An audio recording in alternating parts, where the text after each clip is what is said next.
Hi again then guys, and welcome to episode 1 of a brand new review series called GT Masters, as you'll have seen from the title. And in this series we're reviewing vehicles which are similar to our previous major sized series, which was of course Tour of Japan.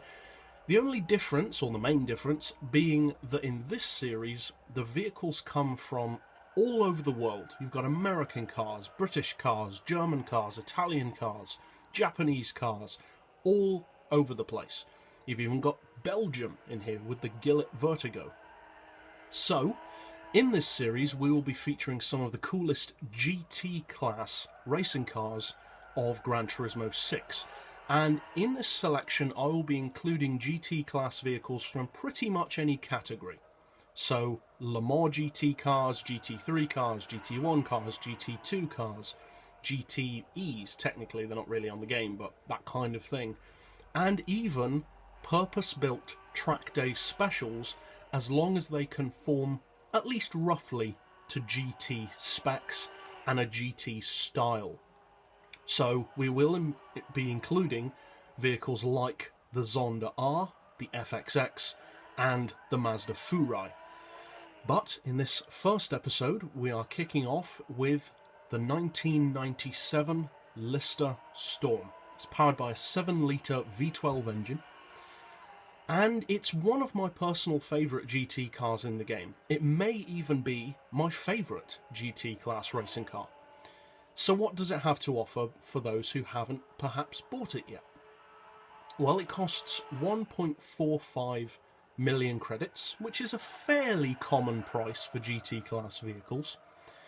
And as we said, you get that 7-litre V12, which when fully tuned puts out a pretty hefty 875 horsepower and 738 pound-feet of torque. It produces 608 horsepower per tonne, which is actually pretty good considering that this car's major downside is its weight. And that is unfortunately not due to the car. It's due to Polyphony inaccurately modelling this car into the game in a very similar way to the Panos Esperante, which is also heavier than it should be. This car though is a lot heavier than it deserves to be on the game at a ridiculous 1,438 kilos. That's, if I remember correctly, at least 200 or 300 kilos heavier than this car should be, and there's nothing we can do about that. Now, it's a non-premium, and it's been on the game for quite a while. I believe it was introduced on Gran Turismo 3 in this particular spec. You could build this car on Gran Turismo 2 using the Lister Storm road car and then converting it into the race car. Again, get that back in the game, Polyphony. We need that feature back, and we also need the Lister Storm road car back, but that's a completely other point. So what's this car actually good for? How does it perform? Considering how heavy it is it really that useful? Well, yes, it definitely is. The handling is very good. Now, for a big heavy car with a big torquey engine, you could quite easily assume that it would be a bit of an animal to drive, but it's actually not. It's remarkably easy to drive the Lister Storm, even with relatively basic tuned setups. As long as you have a decent amount of downforce, it handles as well as a racing car should, especially a racing car of its size and weight. It's pretty much the heaviest GT class car in the game, which gives it a massive disadvantage, but it copes with that disadvantage amazingly well.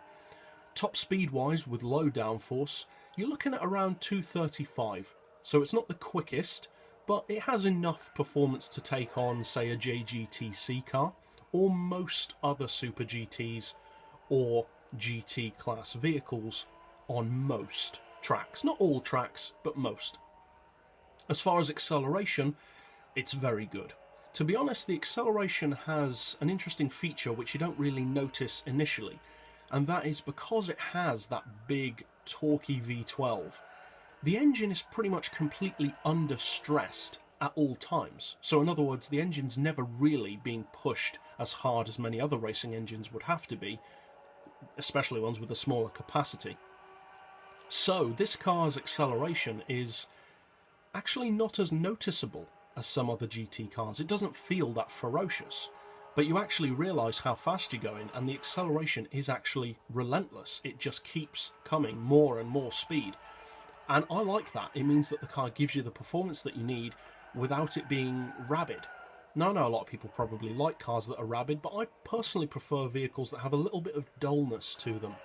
Slightly weighted steering, acceleration, which is, as I said, not that noticeable, but gets the job done. It's kind of relentless, a bit like a gas turbine. It just keeps relentlessly building.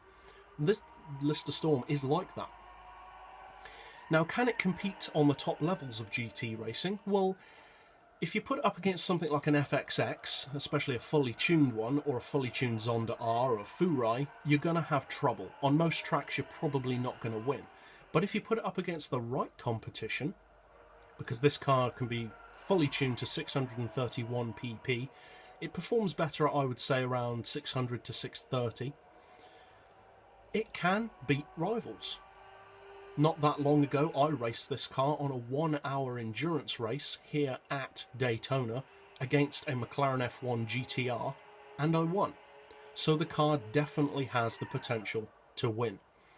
So, if you're looking for a very unique all-round GT car that no way near as many people use as it really deserves to have people using it, then the Lister Storm may be a pretty good place for you to start if you don't have a strong selection of GT cars. But that's it for our initial episode. I'll see you guys next time, and as always, thanks for watching.